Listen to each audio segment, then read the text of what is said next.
Bonjour, welcome to Year 10 French Week 5 Remote Learning. This is for all students and it's some revision of what we've done so far. So basically what we're doing today is a few exercises for practice, taking you through the really important things that we've looked at over the last 5 weeks and making sure that you've got some things clear in your head going forward for the start of next term. Okay, so on doit, so we're going to be able to revise our bags adjectives, so revise the adjectives that come before our nouns and how to use them. On devrait, so we should be able to revise prepositions, saying where things are and how to use them. And on pourrait, so we could revise negative phrases, saying that we don't do something and looking at how we use those, okay? So there's a bit of reading and rather than me speaking on this PowerPoint. We're going to first of all have a look at adjectives, okay? Just have a little read through these as they come up. You may need to pause the video and read afterwards, that's absolutely fine.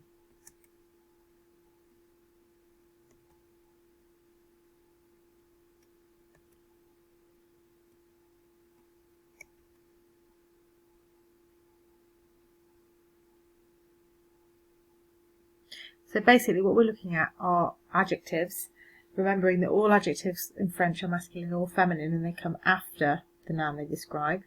Okay, most of them do, don't they? It's important to remember when you use an adjective, so when you're describing something, to add extra e's on if we need to. That's what we mean by agreeing with the noun. We need to remember that if an adjective already ends in e, like a colour adjective, like rouge for example, we don't need to add another e on the end in the feminine.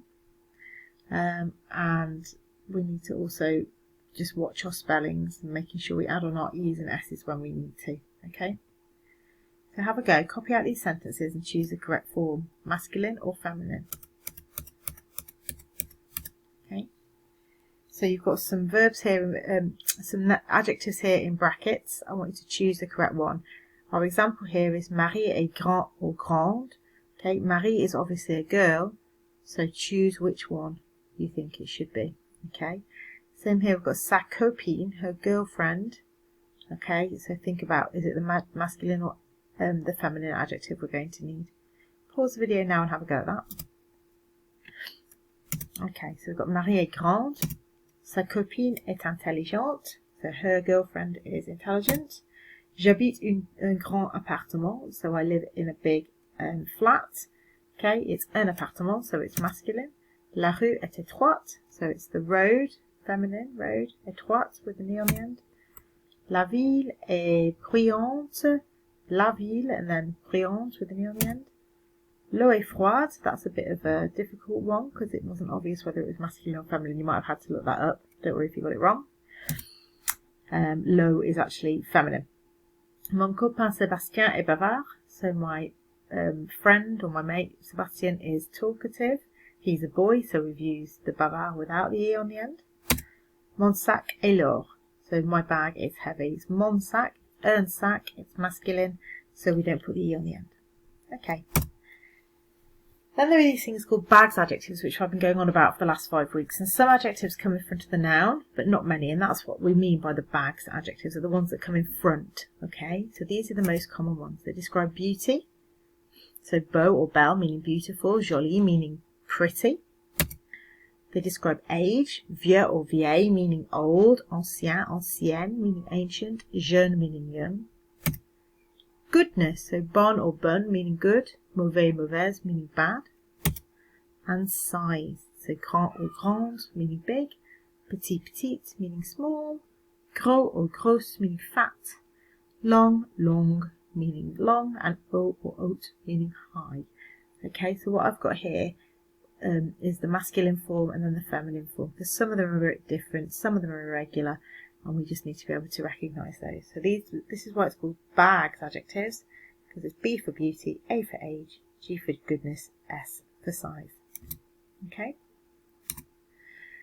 So have a look at these then, looking at what we've just seen. Do these adjectives come before or after the noun? You might need your fact book for this, write the phrases out correctly and give the meaning in English. So, une montagne haute, un enfant sage, un oiseau petit, une vue and then belle, un garçon paresseux, un château and vieux, une idée and bonne, une histoire intéressante, une fille jolie, un livre gros un voyage long, une maison moderne, and une expérience mauvaise. So all you've got to do is decide, does this come before or after the word it's describing? Remember we talked about it being beauty, age, goodness and size. Une montagne haute, okay, is the size of the mountain. That was one of the words that would come before, so it would be une haute montagne. You don't need to change any of the adjectives. The adjectives are absolutely correct for what they're describing. You just need to decide, does it come afterwards or before the word is describing. Don't worry about what they all mean either. Okay, so pause the video, have a go at that. Okay, so we've got une haute montagne, un enfant sage, un petit oiseau. Okay, petit is a backed adjective, it means small. Une belle vue, again, that describes beauty, a beautiful view. Un garçon paresseux, so a lazy boy, that's not one of our bags ones, so it goes after. Un vieux château, vieux was our age, old, so it goes there. Une bonne idée, so goodness again, a good idea. Une histoire intéressante. Une jolie fille, that's a bags one, that goes in front. Un gros livre, so a fat book, that goes in front of the word livre. Yeah, that was one of our size ones. Un long voyage, okay, again size, a long journey. Une maison moderne, une mauvaise expérience. Okay, so have a little look again at the notes before if you've got anything wrong or you're not too sure. Okay, right, moving on. The second thing I wanted to really focus on over the last 5 weeks have been prepositions, and these are often used to say where something is or when something happens. So they're really important in your writing, in your speaking, and also they pop up in lots of reading and listening. So it's really important to know what they are. So our examples here, le chat est sur le lit, the cat is on the bed. Like the sur bit is the preposition. It tells us where the cat is. Where is the cat? It's on the bed. Le chat est sous l'armoire. The cat is under the wardrobe. The really important bit there is where it is. It's sous l'armoire. Yeah, it's under the wardrobe. So that's basically what a preposition is. There are lots of them to learn. I just want you to look at these super important ones here. These are the most important. If you're higher, you've got a couple more in a box on your higher page, but really the ones you really need to know are just here. Just concentrate on those for now. Okay, so our first practice. Have a look at this picture here. Okay, can you find where Jean-Luc is? Where is he? Okay, so you need to decide which picture. So we've got A, B, C, D, E, F. Which picture goes with which statement? For example, number 1, il est sous la douche. He's under the shower. Il est sous la douche. There he is, under the shower. Okay, so pause the video and have a go at that. Literally 1A, 2B, whatever you think the letter and the number is that go together. Okay, and there's the answers. So 1 was E, 2D, 3A, 4B, 5F, and 6C. So if you look here, he's under the shower, that was E. He's behind the door on picture D, there he is behind the door. He's in front of the house, so there he is in front of the house in picture A. He's between the post office and the bank there, that's picture B. He's on the bridge, there he is on the bridge, picture F. And he's in the kitchen, just there, picture C. Okay? Right, again, another practice. Have a look at these pictures of a dog. Where is the dog? Find out where the dog is. Pause the video and write the correct preposition in each blank. You might need your fact book to help you with this. That's absolutely fine. Okay, and le chien est sous la table is under the table, isn't it? Sous. Le chien est sur le lit. It's on the bed. Sur. Le chien est devant la cheminée. So it's in front of the fireplace. Devant. Le chien est dans le placard. It's in the cupboard. Dans. Okay, there he is. Okay.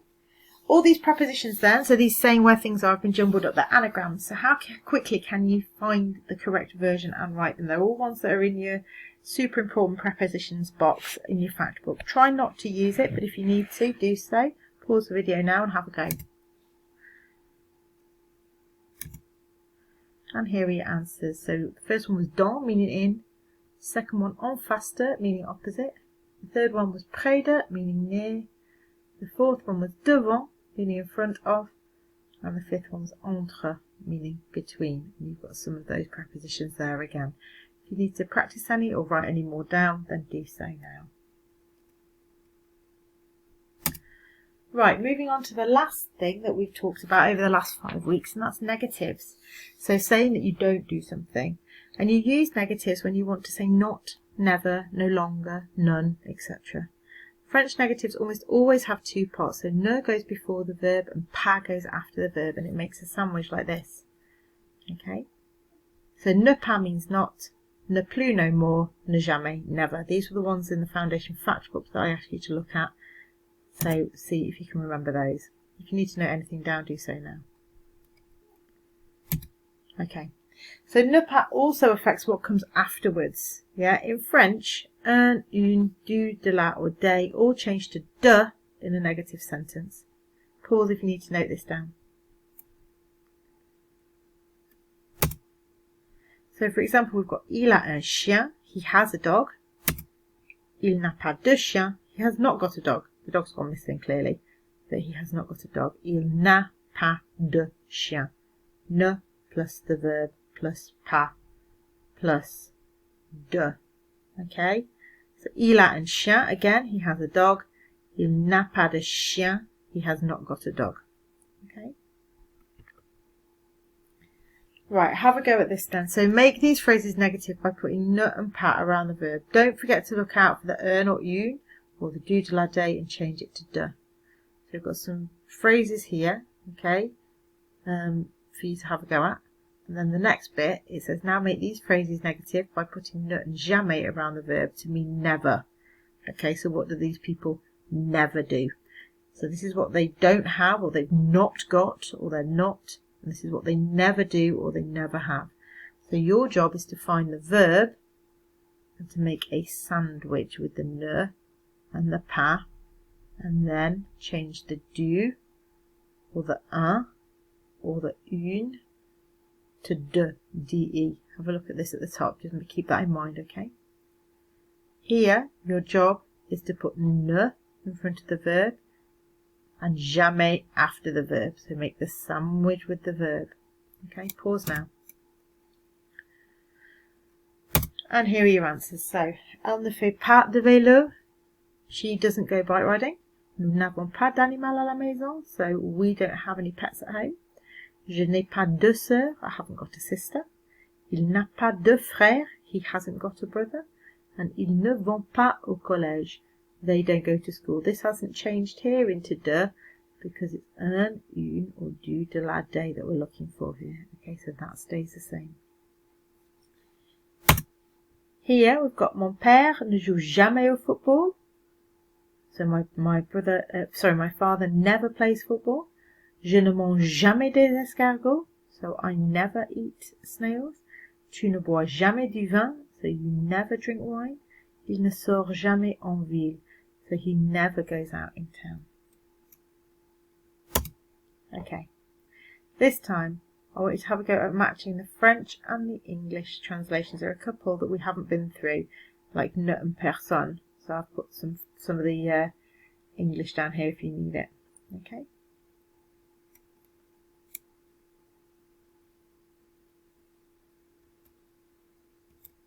Okay. So ne pas means not, ne jamais is never, ne plus is nobody or not anybody, ne rien is nothing or not anything, ne personne is nobody or not anybody, ne que is only, and ne aucun is not any or none. Okay. Hopefully you'll have come across this one, the ne aucun, by a process of elimination by looking at these ones down here and these ones up here. Okay. Note them down if you need to. I think most of them are in your fact book, so just have a quick reference to them if you need to. Okay.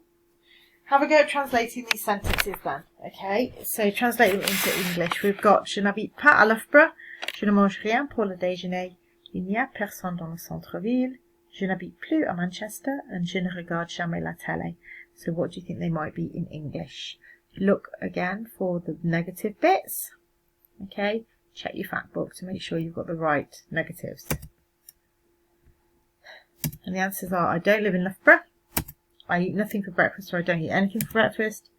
There's nobody in the town centre. I don't live in Manchester anymore, and I no longer live in Manchester. I never watch the telly.